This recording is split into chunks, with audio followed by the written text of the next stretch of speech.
एक तर सुरुवात केली ती गणितीचे प्रोफेसर म्हणून, बरोबर. आणि आता तुम्ही स्मितालय सारखं एक सेन्सिटिव्ह आणि कलात्मक शाळा तुम्ही चालवता आहात. तर जेव्हा सुरू केलं होतं तुम्ही गणितीचे प्रोफेसर आपण बनतो आहोत किंवा होतो आहोत, किंवा कारण ज्या वयामध्ये तुम्ही ही नोकरी घेतली असेल त्यावेळेस एखादी नोकरी मिळणं हेही मोठी गोष्ट होती. सो विचारवंतांच्या दुनियेत गेल्यानंतर मग तुम्ही कलेकडे कसं वळालात? कलेत मी पहिल्यापासून होते. म्हणजे राष्ट्रसेवा दल कलापथकात अगदी बालपणापासून, म्हणजे 6-7 वर्षाची असल्यापासून लोकनृत्य करायचो आम्ही.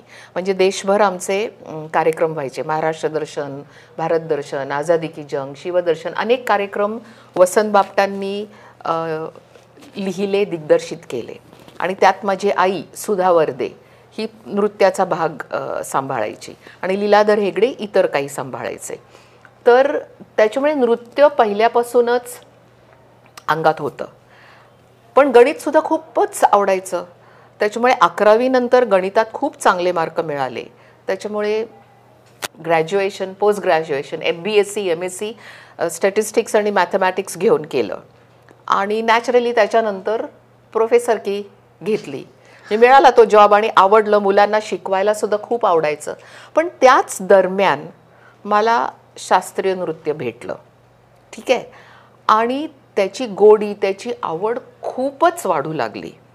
आणि जेव्हा मी वर्षभर कटकला, म्हणजे ओरिसाला जाऊन गुरुजींच्या घरी राहिले, पद्मविभूषण केलुचरण महापात्र ह्यांच्या घरी राहिले, तेव्हा तर मला वाटलं की आता गणित आपण बाजूला सारलं पाहिजे. हां, म्हणजे गणित राहीलच की कुठे पळणार आहे ते, पण शास्त्रीय नृत्याकडे जास्ती लक्ष द्या. आणि तसं माझं जर करिअर शिफ्ट म्हणायचं असेल तर गणिताकडून नृत्याकडे मी वळले.